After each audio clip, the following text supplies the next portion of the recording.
پارلیمان میں جو زبان پٹیل صاحب نے استعمال کی ہے، اور بار بار ہم نے ڈپٹی اسپیکر صاحب کے نوٹس میں بھی یہ لانے کی کوشش کی، لیکن ڈپٹی اسپیکر صاحب جو ہیں وہ ڈپٹی اسپیکر کم اور جیالہ زیادہ ہے۔ ہر وقت اپنے ممبران اسمبلی جو ان کی پارٹی کے ہیں، جو ٹائم ان کو دیتا ہے، پٹیل صاحب کے بعد فوراً انہوں نے خورشید شاہ صاحب کو جو ہے فلور دیا۔ ان کا رویہ جو ہے، ہم یہ شکایت اسپیکر صاحب کے حوالے سے یا صادق صاحب کے حوالے سے نہیں کرتے ہیں، لیکن ان کا رویہ انتہائی تعصب پر مبنی اور اپوزیشن کے ساتھ جو ہے سبتلی ماکا ہے۔ پٹیل صاحب کی جو زبان تھی، چونکہ اسلامی اور قرآنی تعلیمات کو تو یہ سمجھتے ہی نہیں ہیں۔ سورہ طه میں اللہ تعالیٰ کا فرمان ہے کہ جب فرعون کے پاس جاؤ تو اس سرکش کے ساتھ بھی تہذیب اور تمدن کے ساتھ بات کرو، شاید وہ یہ زبان سمجھ جائے اور ڈر جائے۔ یہاں یہ تو تارک قرآن لوگ ہیں، ایک شرجیل میمن صاحب ہے پیپل پارٹی کے، اور ایک پٹیل صاحب ہے، جو زبان صبح یہ اٹھتے ہی خان کے پیچھے شروع ہو جاتے ہیں اور شام تک ان کی یہی گردان لگی رہتی ہے، نہ ان کی باتوں میں کوئی ربط ہے نہ کوئی منطق ہے۔ آج پٹیل صاحب کیا کہہ رہا تھا کہ جی وہ 5 ممبران اسمبلی جو کہ آزاد تھے اور جنہوں نے ہمیں ووٹ دیا، اب ان کو شرم نہیں آتی ہے؟ یہ کوئی دلیل دینے کی بات ہے؟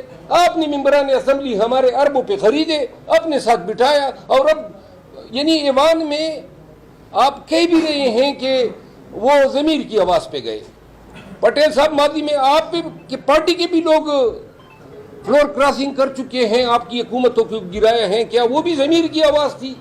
جس دور میں بھی ضمیر فروش لوٹے بنے ہیں، ہر دور میں یہ لوگ ملعون رہے، چاہے وہ کسی پارٹی کے ساتھ انہوں نے غداری کی ہو۔ 27ویں آئینی ترمیم کے لیے کوششیں شروع ہو چکی ہیں۔ پاکستانی عوام کو نظر رکھنی چاہیے، 26ویں آئینی ترمیم ہوئی، اللہ تعالیٰ نے ملک پہ کرم کیا۔ جو ان کی توقعات تھی کہ سپریم کورٹ فائز عیسیٰ کے نقش قدم پہ چلتی ہوئی وہی سلوک روا رکھے گی، شاید بدی نظر میں تو یہ نظر آ رہا ہے کہ وہ توقعات پوری نہیں ہو رہی ہے، اور اب ان شارٹ ٹرم آبجیکٹیوز کو حاصل کرنے کے لیے 27ویں آئینی ترمیم جو ہے، باقی بلاول بھٹو زرداری صاحب جو ہیں وہ یہ دیکھ لیں کہ ان کے پارٹی کے ممبران assembly floor of the house پہ کون سی زبان استعمال کر رہے ہیں، خواتین کے لیے بالخصوص۔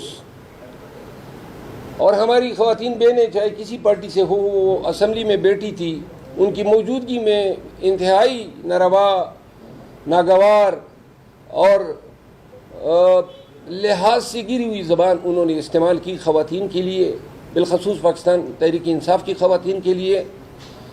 عجیب لوگوں سے واسطہ پڑا ہے، حکومت بھی ہماری چوری کی، مینڈیٹ بھی ہمارا چوری کیا، انتخابی نشان بھی ہمارا چوری کیا، امیدوار بھی ہمارے اٹھائے، ہم سے کاغذات بھی چھینے، ہمارے گھروں پہ ڈاکے بھی ڈالے، خواتین کو بھی اغوا کیا، ہماری امیدواران کو اغوا کیا، ہماری لیڈرز کو اغوا کیا، مارا پیٹا، سیف ہاؤسز میں رکھا، پورے پاکستان نے دیکھا۔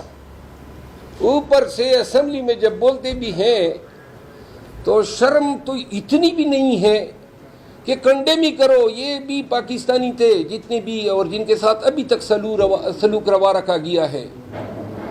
تو لہذا آج ڈپٹی اسپیکر نے ہمیں موقع دیے بغیر ایوان ایڈجرن کیا۔ اگر ان لوگوں کے زبانوں کو لگام نہیں دی گئی تو پھر ایوان میں کوئی کارروائی نہیں چلے گی، پھر کوئی مقرر تقریر نہیں کر سکے گا، اور پھر وہ شور ہوگا، شرابہ ہوگا۔ تو لہذا ایوان کا ماحول خراب کرنے کی کوشش ہو رہی ہے۔ کل اگر حکومت یا پیپل پارٹی کی کسی ممبر اسمبلی نے ایسی زبان استعمال کی، یا پی ٹی آئی کے چیئرمین عمران خان کے لیے، ان کی اہلیہ کے لیے، یا پاکستان تحریک انصاف کے ورکرز کے لیے، تو انشاءاللہ میں اعلان کرتا ہوں کہ پھر ہم اپنی سیٹوں پہ نہیں بیٹھیں گے، ہم پھر اس اسمبلی میں ان کا جینا دوبر کر دیں گے اور ان کو بتائیں گے کہ اگر آپ بد زبانی اور بد لحاظی کر رہے ہیں تو ہم بھی پھر آرام سے نہیں بیٹھیں گے. یہ باتیں تھی. کوئی سوال ہو تو میں حاضر ہوں. اچھا، پارٹی کے اندر اس وقت اختلافات کی خبریں ہیں. آپ کی جو وکلا ونگ ہے وہ بھی اب تقسیم ہونے جا رہی ہے.